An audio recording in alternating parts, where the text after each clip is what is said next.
Assalamu alaikum, my dear student. My name is Yasser Ali, and today I am going to teach you about the hypothalamus and pituitary gland and their secretions. So first of all, अगर हम बात करें तो hypothalamus की, तो hypothalamus है क्या? Actual में hypothalamus एक ब्रेन का पार्ट है जो ब्रेन के सेंटर में मौजूद होता है और ये इम्पोर्टेंट रोल प्ले करता है हार्मोन की प्रोडक्शन में और स्टिमुलेट करता है बॉडी के प्रोसेस को, डिफरेंट जो बॉडी के प्रोसेसेस हैं उनको स्टिमुलेशन में हेल्प आउट करता है। और अगर हम मज़ीद बात करें कि पिट्यूटरी ग्लैंड की, तो पिट्यूटरी ग्लैंड क्या है कि हाइपोथैलेमस के साथ एक नीचे पिट्यूटरी ग्लैंड एक बीन साइज्ड ऑर्गन होता है जो कि सस्पेंडेड होता है और ये किसकी मदद से हाइपोथैलेमस है। और ये हाइपोथैलेमस का एक जो है ना पार्ट हमने कट करके इसको बड़ा किया हुआ है, देख सकते हैं आप। हाइपोथैलेमस के दरमियान ये इन्फंडिबुलम है जिसका मैंने पीछे भी जिक्र किया है, ये इसकी मदद से सस्पेंडेड हुआ होता है जो पिट्यूटरी ग्लैंड है। और पिट्यूटरी ग्लैंड जो कि दो तरह, एक अंटीरियर पिट्यूटरी होता है और एक पोस्टीरियर पिट्यूटरी होता है। अभी जो नेक्स्ट टाइम वो बात करेंगे कि अंटीरियर पिट्यूटरी जो है वो कौन सी सिक्रेशन करता है और पोस्टीरियर पिट्यूटरी जो है वो कौन सी सिक्रेशन करता है। सो फर्स्ट ऑफ ऑल अगर हम देखें कि हाइपोथैलेमस और पिट्यूटरी ग्लैंड की सिक्रेशंस की बात करेंगे, कौन सी सिक्रेशंस करते हैं और इन सिक्रेशन का मेनली फंक्शन क्या है। तो जो हाइपोथैलेमस है वो किस चीज़ के लिए रिस्पॉन्सिबल होता है, वो डिफरेंट फंक्शनिंग के रिस्पॉन्सिबल होता है, जैसा कि heart rate, blood pressure, body temperature, fluid and electrolyte balance, appetite and body weight, sleep cycle and function of gastrointestinal tract like GIT, master regulator of the endocrine system भी कहते हैं। और जो हाइपोफिजियल पोर्टर सिस्टम एक ऐसा system है जिसकी मदद से जो हम हाइपोथैलेमस के जो हार्मोन्स हैं, जो कि सिक्रेटरी हार्मोन्स हैं, वो इंटीरियर और पोस्टीरियर पिट्यूटरी की तरफ जो ना ट्रांसपोर्ट किए जाते हैं। तो चलिए ये हमारे पास एक पिक्चर भी मौजूद है जिसकी वजह से मैं आपको ये दिखाता हूँ कि हाइपोथैलेमस और पिट्यूटरी ग्लैंड का आपस में रिलेशनशिप कैसा है और ये कैसे वर्क करते हैं।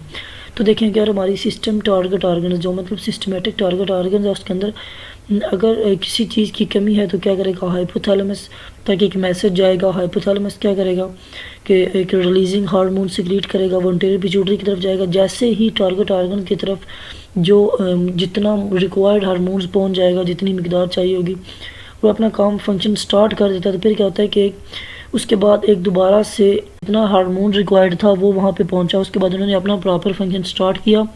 तो फिर क्या होगा कि जैसे ही प्रॉपर फंक्शन स्टार्ट हो जाएगा, रिक्वायर्ड अमाउंट में हार्मोन मिल जाएगा, तो एक स्टिमुलस जो है वो दोबारा से जनरेट होगा, वो दोबारा जनरेट हो जाएगा हाइपोथैलेमस के पास। हाइपोथैलेमस क्या करेगा, इनहिबिटिंग हार्मोन्स टर्न ऑफ, जो हार्मोन है उसको टर्न ऑफ कर देगा और जो है ना आगे से जितनी हार्मोन की रिक्वायर्ड है वो पूरा हो जाएगा। और दोबारा ये एक मेकनिज़म है। तो हाइपोथैलेमस के जो मेन हार्मोन है ना वो दो ही हैं, एक है ऑक्सीटोसिन और दूसरा है एडीएच एंटी डायरेटिक हार्मोन। तो अगर हम फंक्शन की बात करें तो ऑक्सीटोसिन का फंक्शन जो है वो क्या है, uterine contraction during child birth, उसके बाद lactation, bonding, love, empathy, trust. और अगर हम जैसे कि मैंने आपको बताया कि जो हाइपोथैलेमस और पिट्यूटरी ग्लैंड है ये दोनों किसी मैकेनिज्म के साथ ही काम करते हैं। जिस तरह कोई पॉजिटिव फीडबैक मैकेनिज्म हो सकता है या फिर नेगेटिव फीडबैक मैकेनिज्म। तो इसी तरह जो एंटी डायरेटिक हार्मोन है इसके अगर फंक्शन की बात करें तो ये signal kidney to reabsorb water and vasoconstriction और साथ में इंक्रीज ब्लड प्रेशर। और इसकी अगर स्टिमुलस की बात करें तो लो ब्लड प्रेशर जो है वो इसको स्टिमुलस देता है ताकि जो है ना एंटी डायरेटिक हार्मोन जो उसको रिलीज़ किया जाए। और अगर हम आगे मज़ीद बढ़ें तो हम देखेंगे कि हाइपोथैलेमस जो हार्मोन है, मैंने उनको पहले भी बताया कि हाइपोथैलेमस हार्मोन जो है ना वो एक्चुअल में एक रिलीजिंग हार्मोन है, वो हमेशा से रिलीजिंग हार्मोन ही सिक्रीट करता है। जिस तरह कि फॉर एग्जांपल अगर हमारे पास ये TRH थायराइड रिलीजिंग हार्मोन है, ये क्या करेगा कि पिट्यूटरी ग्लैंड पे जाके एक्ट करेगा, अंटीरियर पिट्यूटरी पे स्पेसिफिकली ये जाके एक्ट करेगा और वहाँ से क्या रिलीज़ करवाएगा, thyroid stimulating hormone TSH release करवा देगा। इसी तरह हमारे पास दूसरा हार्मोन है GnRH गोनेडोट्रोपिक रिलीजिंग हार्मोन, जो कि एक हाइपोथैलेमस का हार्मोन है। ये क्या करेगा, जाके अंटीरियर पिट्यूटरी पे जाके एक्ट करेगा और वहाँ से LH, FSH और जो मेल के अंदर होते हैं मोस्टली टेस्टोस्टेरोन हार्मोन, उनको रिलीज़ करवाता है। इसी तरह हमारे पास मौजूद है आगे हाइपोथैलेमस का एक और हार्मोन जो कि CRH कॉर्टिकोट्रोपिक रिलीजिंग हार्मोन। ये ACTH पिट्यूटरी ग्लैंड पे जाके एक्ट करता है और ACTH को एडिनो कॉर्टिकोट्रोपिक रिलीजिंग हार्मोन को रिलीज़ करवाता है। इसी तरह हमारे पास GHRH growth hormone releasing hormone, ये जाके हाइपोथैलेमस का हार्मोन है, जाके एक्ट करता है पिट्यूटरी ग्लैंड पे, अंटीरियर पिट्यूटरी पे और वहाँ से ग्रोथ हार्मोन को रिलीज़ करवाता है। और इसी तरह हमारे पास ये एक और हार्मोन है जो हाइपोथैलेमस का है, सोमेटोस्टेटिन। और पीआईएफ वो प्रोलैक्टिन इनहिबिटिंग फैक्टर के तौर पे भी एक्ट करता है और साथ में प्रोलैक्टिन हार्मोन को भी रिलीज़ करवाता है।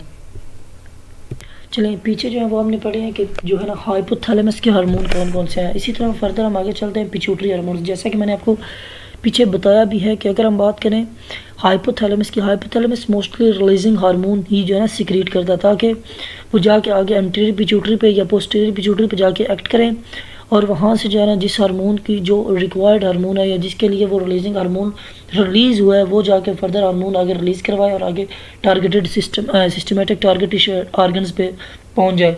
तो इसी तरह अगर हम पिट्यूटरी हार्मोन्स की बात करें तो हमारे पास डिफरेंट पिट्यूटरी हार्मोन्स मौजूद है। मैंने इनको भी एक टेबल की सूरत में डिज़ाइन किया ताकि आपके लिए ईजी हो जाए।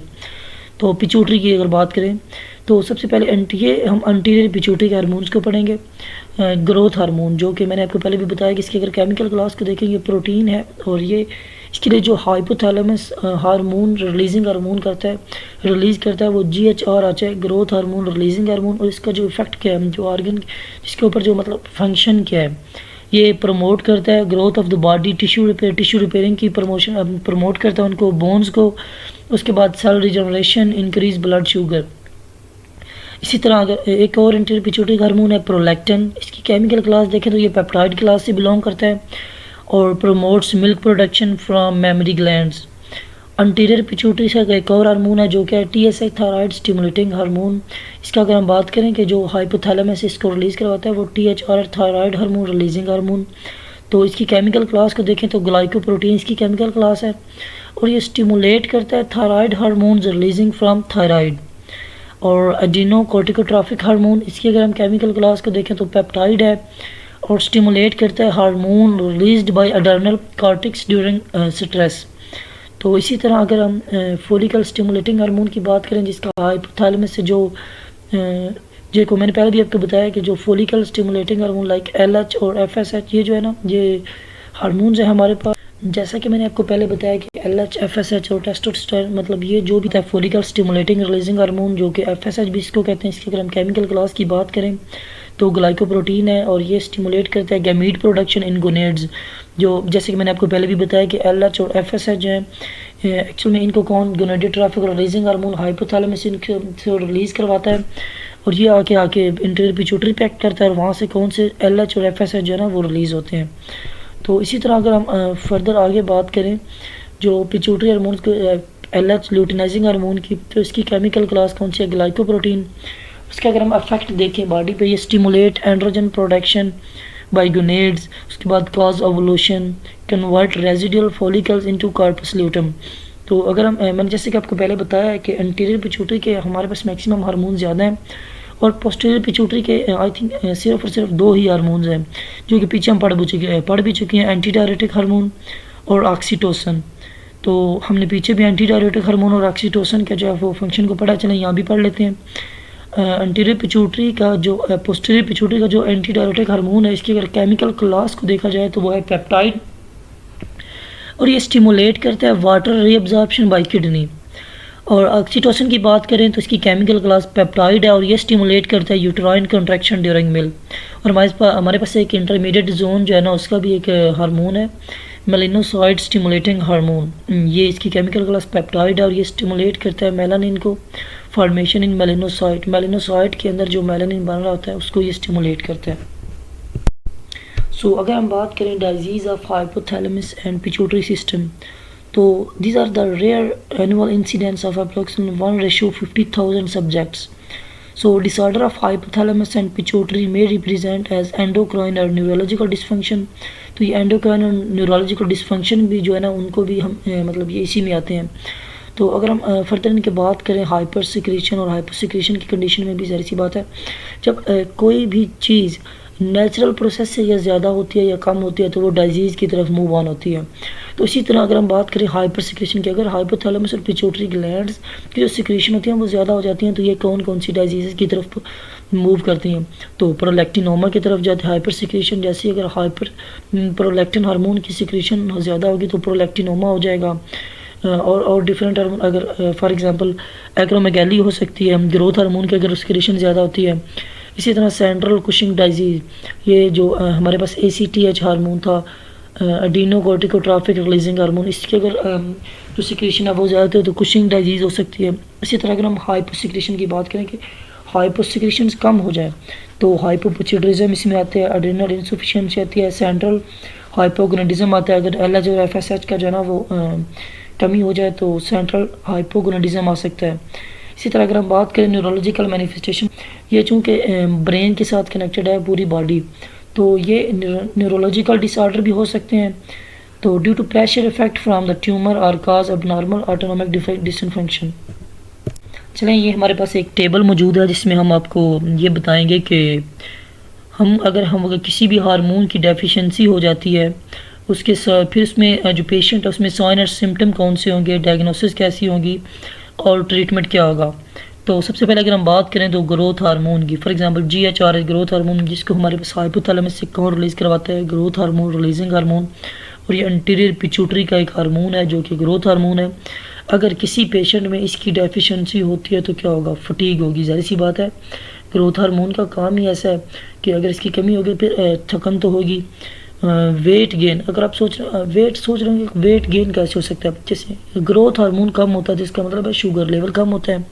तो वेट गेन कैसे हो रहा है, देखें इसकी रीज़न ये है कि अगर ग्रोथ हार्मोन का डायरेक्ट लिंक जो है वो शुगर से हो सकता है। कि मतलब ऐसा होता है कि अगर ग्रोथ हार्मोन की कमी है तो हम कह सकते हैं कि शुगर की भी कमी होगी, ग्लाइकोलाइसिस नियोजेनेसिस की भी कमी होगी। तो ऐसा होता है कि फिर जैसे लिपोलाइसिस ये चीज़ें ब्रेक नहीं हो पाती, तो इस वजह से हमारा जो है ना वो वेट एक्यूमुलेट होता रहता है ना, फैट्स एक्यूमुलेट होते रहते हैं, फिर वेट गेन होने लग जाता है। तो एक्चुअली में ये कोई हेल्दी चीज़ तो है नहीं। तो इसी तरह डायमेंश एक्सरसाइज टॉलरेंस, बंदा ज़्यादा एक्सरसाइज करेगा तो वो बर्दाश्त नहीं कर पाता क्योंकि उसमें ग्रोथ हार्मोन की कमी होती है। ऑस्टियोपोरोसिस हड्डियों की डिजीज़ है, ये भी हो सकती है। हाइपरलिपिडीमिया, जैसे मैंने आपको पहले भी कहा, लिपोलाइसिस नहीं हो पाती तो लिपिड जो है वो एक्यूमुलेट होने लग जाते हैं और हाइपरलिपिडीमिया होता है। अगर हम डायग्नोसिस की बात करेंगे किस तरह हम इसको डायग्नोज, ग्रोथ हार्मोन की डेफिशिएंसी को डायग्नोज किस तरह कर पाएंगे, तो सबसे पहले स्क्रीनिंग विद IGF-1, ये स्क्रीनिंग टेस्ट है। IGF-1 insulin like growth factors 1, हम इसको करेंगे। अगर फिर भी हमें जो है ना वो कोई खातिर खा रिज़ल्ट नहीं मिलते तो फिर हम आगे जो है ना वो ये एक्चुअल में जो IGF-1 है ना ये एक मैंडेटरी टेस्ट है, एक्चुअल में इंक्रीज़ करता है, जिससे शुगर लेवल भी इंक्रीज़ होता है। फिर हम शुगर का टेस्ट करके अंदाज़ा लगा लेंगे कि अगर इंसुलिन ने काम किया है तो इसका मतलब है कि ग्रोथ फैक्टर भी रिलीज़ हुआ होगा। तो अगर वो रिलीज़ होता है तो मे बी हम इसमें हमें ये पता चल सकता है कि हमारे हाइपोथैलेमस ने जो है ना वो GHRH को रिलीज़ करवाया कि नहीं करवाया। तो अगर हमें इससे तो खातिर खा रिजल्ट, फिर हम जो आगे फर्दर है वो क्या करते हैं कि हम आर्जिनिन GHRH एक कन्फर्मेटरी टेस्ट है, हम उसको जो है ना वो टेस्ट परफॉर्म करते हैं। हम आर्जिनिन देते हैं, GHRH देते हैं, growth hormone releasing hormone. Hypothalamus जो है ना, हाइपोथैलेमस क्या करता है, ग्रोथ हार्मोन रिलीजिंग हार्मोन को रिलीज़ करवाता है और आगे जाके पिट्यूटरी ग्लैंड पे एक्ट करता है। तो हमें इससे पता चल जाता है कि अगर GHR हम फिर टेस्ट करेंगे ना, तो अगर GHRH हमारे पास आ जाता है, ग्रोथ हार्मोन रिलीजिंग हार्मोन आता है, तो इसका क्या मतलब है, इसका मतलब यह है कि भाई हाइपोथैलेमस ने तो अपना काम किया है। और अगर फिर भी ग्रोथ हार्मोन की कमी है तो इसका मतलब है कि भाई हाइपोथैलेमस ने अपना काम किया है। और दूसरा ये है कि पिट्यूटरी ग्लैंड पीछे अगर फिर देखते हैं कि ग्रोथ हार्मोन की कमी है तो इसका मतलब है कि हाइपोथैलेमस ने तो अपना काम किया लेकिन पिट्यूटरी ग्लैंड ने अपना काम नहीं किया। और हमें ये आइडिया लगा सकते हैं कि भाई पिट्यूटरी ग्लैंड में इशू है। तो अगर हम इसके फर्दर ट्रीटमेंट की बात करें तो उसका ट्रीटमेंट यही है कि जी हम इंजेक्शन लगाएंगे ग्रोथ हार्मोन के, डेली बेसिस पे भी लगते हैं वैसे तो, या फिर ये होता है कि एक प्रोपेटिव फेज़ होता है उसके अकॉर्डिंग जो है इंजेक्शन लगाए जाते हैं। इसी तरह अगर हम दूसरे हार्मोन की बात करें जो कि एंटीरियर पिट्यूटरी का है, gonadotrophins, LH, FSH luteinizing hormone and follicle stimulating hormone. इसमें क्या होता है, साइन एंड सिम्टम्स है। अगर पेशेंट की बात करें तो इसमें इम्पोर्टेंस पेशेंट में इम्पोर्टेंस अभी ये है कि देखें पेशेंट जो है मतलब जो इंटरकोर्स करने के लिए जब पेशेंट जो मेल पेशेंट है वो जब इंटरकोर्स करेगा तो उसका जो पीनस है वो एक्चुअली में वर्क ही नहीं करेगा। उसके बाद डायमेंशनल लिबिडो हो जाएगी उसकी, मतलब ख्वाहिशात जो है ना वो सेक्सुअल जो हम कह सकते हैं विशेज़ है वो भी नहीं होगी। ऑस्टियोपोरोसिस हड्डियों की डिजीज़ होगी, हार्ट फ्लैशेस, उसके बाद मूड लाइबिलिटी, हम ये कह सकते हैं कि पेशेंट का मतलब उसका दिल ही नहीं चाहता कि वो जो है ना सेक्स की तरफ मूव ऑन करे। तो साथ ही में विजाइनल ड्राइनेस फीमेल की में अगर बात करें तो testicular atrophy, loss of axillary pubic here in main, changes in shaving habits like ये तो ज़ाहिर सी बात है गोनेडोट्रोपिन हार्मोन जो है ये एक्चुअल में प्यूबर्टी से बिलोंग करता है, तो इसके सारे जो है प्यूबर्टिकल इश्यूज़ आते हैं। अगर हम डायग्नोसिस की बात करें तो इसमें हम LH और FSH लेवल करवाएंगे विद टेस्टोस्टेरोन लेवल मैन में करवाएंगे और एस्ट्रोडिल। इसी तरह हमारे पास ये जो अडेनल इंसफिशिएंसी ACTH हमारे पास हार्मोन है, एडेनिकोट्रोफिक हार्मोन। इसकी अगर हम बात करें साइन एंड सिम्टम की पेशेंट के अंदर तो वेट लॉस होगा, नाउजिया, एनोरेक्सिया, सीमिया, हाइपोटेंशन। उसके बाद अगर हम बात करें डायग्नोसिस की तो पेशेंट को मॉर्निंग सबसे पहले टेस्ट कौन सा करेंगे तो हम मॉर्निंग में कार्टिसोल लेवल जो है ना वो लेस देन अगर 5 माइक्रोग्राम पर डे आता है तो हम क्या करें लो डोज ऑफ ACTH पहले दे लेंगे पेशेंट को। तो जो कार्टिसोल का लेवल है वो 18 milligram microgram per day at 30 minutes में आना चाहिए। साथ में टेस्ट में भी एन एक्सेप्टेबल अल्टरनेटिव। तो इसी तरह अगर हम बात करें कि TSH की थायराइड स्टिमुलेटिंग हार्मोन, तो अगर इसकी डेफिशिएंसी होती है तो पेशेंट में वेट गेन होगा, constipation, fatigue, cold intolerance, bradycardia, dry skin, delayed relaxation और डीप टेंडन रिफ्लेक्सेस। और इसका जो हम टेस्ट है डायग्नोस सबसे पहले तो हम ज़ाहिर सी बात है जो थायराइड का टेस्ट है लैब में भी नॉर्मल टेस्ट है, T3 T4 का टेस्ट है। और दूसरा consider if in the lowest quarter TSH most often normal but can be low और इवन स्लाइटली एलिवेटेड, ये नॉर्मल भी हो सकता है स्लाइटली एलिवेटेड भी हो सकता है। अगर और एक और हमारे पास है diabetes insipidus should promote close attention to fluid in electrolyte status to non prior to surgery. तो इसमें क्या होता है कि हमारे पास साइन एंड सिम्टम जो आते हैं वो पोलीयूरिया, पोलीडिप्सिया, हाइपर। क्या करते हैं कि पेशेंट का एक नॉर्मल टेस्ट है जिसमें हम जो है ना 24 और यूरिन जो है वो करते हैं। सो स्टूडेंट्स तो हमारा आज का लेक्चर यहीं पे ख़त्म होता है, तो फर्दर पार्ट भी। Thank you so much for your time, have a great day.